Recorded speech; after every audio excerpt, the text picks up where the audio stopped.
Hand hygiene हो गया, उसके बाद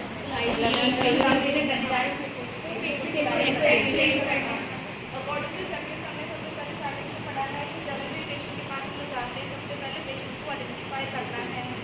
उसके भी पहले हमें क्या करना है, ऑर्डर की हमें उसको प्रॉपर तरीके से चेक करना है कि हमें कौन से पेशेंट के पास में वो ड्रेसिंग के लिए मिला है पेशेंट के लिए, ठीक है।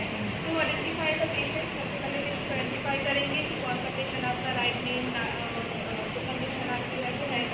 ये करने के बाद से आपको क्या करना है, टाइप ऑफ वुंड को देखना है। टाइप ऑफ वुंड मतलब कि कौन सा है, या इन्फेक्टेड है या फिर आपका इंसीजन वाला वुंड है, ठीक है। तो उसी के अकॉर्डिंग हम लोग ट्रीटमेंट में तैयार करके जो इंसीजन वुंड रहते हैं उन्हें हमें सिर्फ रैपिंग करना होता है, जो इन्फेक्टेड वुंड रहते हैं उन्हें हमें क्लीन भी करना होता है। तो यहाँ पे हम लोग स्टेराइल वुंड यानी कि वुंड पहले से है वहाँ पे होगा उसकी ड्रेसिंग हम लोग चेंज करेंगे, ठीक है। जो स्टार्टिंग में हमें जो भी वुंड मिलता है तो उसको हम लोग पहले क्लीन करके उसके बाद से बनाते हैं। तो वो स्टार्टिंग वाला पीरियड आपने कर लिया है, काम हो चुका है वो। नेक्स्ट आपको क्या करना है, जो ड्रेसिंग हो रखी है उसको आपको प्रॉपर तरीके से वापस से ड्रेसअप करना है, ठीक है। तो हमने पेशेंट को देख लिया है, पेशेंट की ऑर्डर शीट देख ली है।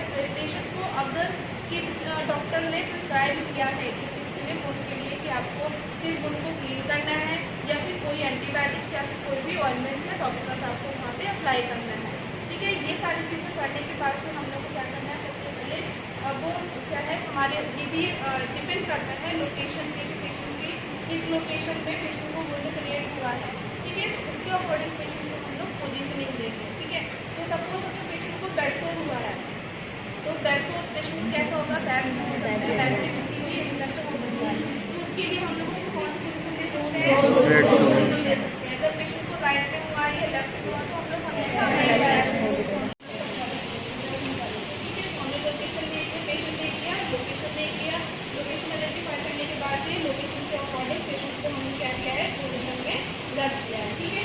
अभी हमें क्या करना है, पेशेंट के जो भी पेशेंट का वुंड है उसका नेचर हमें चेक करना है। नेचर मतलब कि कैसा दिखने में कैसा है, जो कहीं से लीकेज तो नहीं आ रहा है या फिर वहाँ पे कहीं पे कोई डिस्कलरेशन तो नहीं हुआ है सराउंडिंग एरिया में, सारी चीज़ें हमें एसेस कर लेनी है। एसेस करने के बाद से जो भी ड्रेसिंग इसके हो रखी थी पहले से उसको हम लोग रिमूव करेंगे, ठीक है।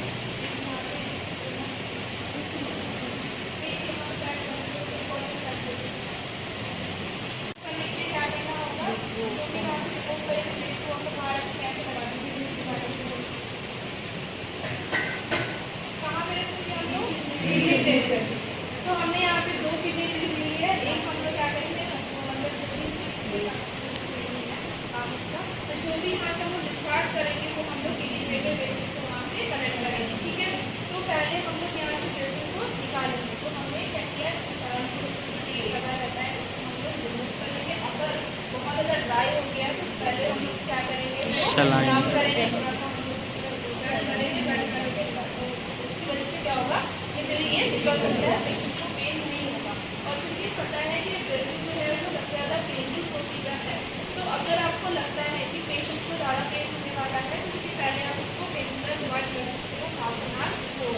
जैसे कि अगर हम लोग ब्लड पेशेंट को अगर ड्रेसिंग करते हैं तो हमें क्या करना होता है, पहले उन्हें पेन किलर देनी होती है, उसके बाद से मेडिसिन प्रोवाइड करना होता है, उसके बाद से ड्रेसिंग स्टार्ट करते हैं, ठीक है। ड्राई होने की वजह से उन्हें ज़्यादा पेन होता है। तो अगर नीड है तो, अगर नीड नहीं है तो कोई ज़रूरत नहीं